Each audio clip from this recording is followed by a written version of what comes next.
미국과 이란의 군사적 긴장감이 고조되고 있습니다. 이란이 핵합의 이행을 축소하겠다고 엄포를 놓자 미국은 군사 공격 가능성을 경고하고 나섰습니다. 미국 뉴욕 증시는 지정학적 리스크와 미중 정상회담의 불확실성이 고조되면서 하락 마감했습니다. 손석우 기자와 함께 알아보겠습니다. 손 기자, 먼저 뉴욕 증시부터 볼까요? 네, 뉴욕 증시 사흘 연속 하락했습니다. 투자 심리를 악화시키는 악재들이 쏟아지면서 낙폭 역시 1% 이상으로 확대되는 모습이었습니다. 다우지수 어제보다 179.32포인트, 0.67% 하락했습니다. 26,548.22포인트를 기록했고요. S&P 500은 0.95% 하락해서 2,917.38의 거래를 마쳤습니다. 보시는 것처럼 나스닥 지수의 하락폭이 가장 컸습니다. 1.51%, 120.98포인트가 하락하면서 7,884.72포인트까지 지수가 떨어졌습니다. 장중 내내 미국과 이란의 군사 긴장감이 고조되면서 지정학적 리스크가 부각됐고요.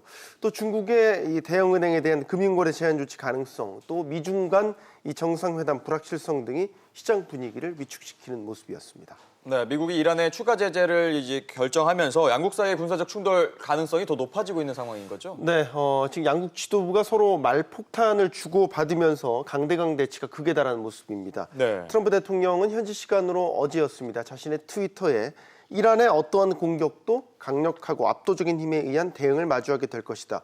어떤 지역에서 이것은 소멸을 의미한다라면서 강력히 경고했습니다. 이 트윗은 이 대이란 제재에 대해서 이 하산 로하니 이란 대통령이 전날 이 백악관이 정신장애가 있다라고 비난하는 데 대해서 대응한 것이다. 이렇게 현지 매체들은 분석하고 있습니다. 또한 이 지금 말폭탄만 주고받는 게 아니라 실제 군사적 충돌 가능성을 높이는 조치들도 하나 둘씩 취해지고 있습니다. 이란은 미국의 핵합의 이행을 축소하겠다 이렇게 통보를 했고, 이에 이 존 볼턴 백악관 국가안보보좌관이 군사 옵션을 거론하면서 공개 경고하고 나섰죠. 하지만 이란 지도부 다시 예고한 대로 핵합의 이행을 축소할 것이다 라고 얘기를 하면서 물러설 뜻이 없음을 나타내고 있습니다. 상황이 이렇게 급박하게 돌아가자 유엔 안보리가 자제를 촉구하는 등 미국과 이란의 군사적 긴장감 어느 때보다 극에 달하고 있습니다. 네, 그런가 하면 중국의 은행들이 미국과 거래를 못할 수도 있다. 이런 소식도 있네요. 네, 미국 정부로부터 대북 제재를 혐의를 받고 있는 은행들인데요. 중국 구위에 이 상하이 푸둥발전은행이 있고요. 또 국영교통은행, 자오상은행 이렇게 세 개 은행인 것으로 알려지고 있습니다. 이 은행들은 제재 대상인 이 북한 조선무역은행에 1억 달러 정도의 자금을 세탁해준 혐의를 받고 있습니다. 이 혐의와 관련해서 최근 미국 워싱턴의 연방지방법원이 소환장을 이들 은행에 보냈는데요. 하지만 해당 은행들이 증거 제출이나 재판 출석에 불응을 하자 재판부는 법정 모독죄 판결을 내렸습니다. 이에 따라서 미국 행정부는 이 은행들이 미국과의 금융 거래를 차단하는 조치를 취할 수 있게 됐습니다.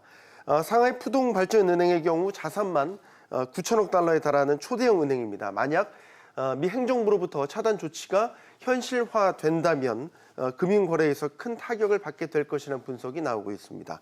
중국 정부와 중국 기업들에게 새로운 압박으로 작용할 수 있고, 이 때문에 중국도 외교부를 통해 강력히 반발하고 있는 그런 상황입니다.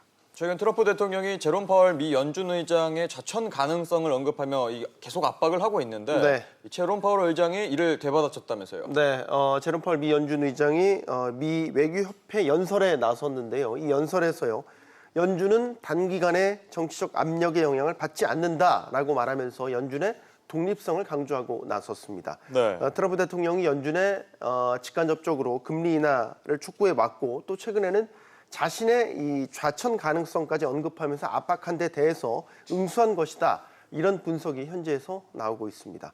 이날 연설에서 파월 의장은 이 금리 인하 필요성을 강조하면서도 단기적으로 과잉 반응하지 않는 게 중요하다라고 말해서 시장의 과한 기대감에는 제동을 거는 그런 모습을 보이기도 했습니다. 네, 알겠습니다. 송 기자 얘기 잘 들었습니다.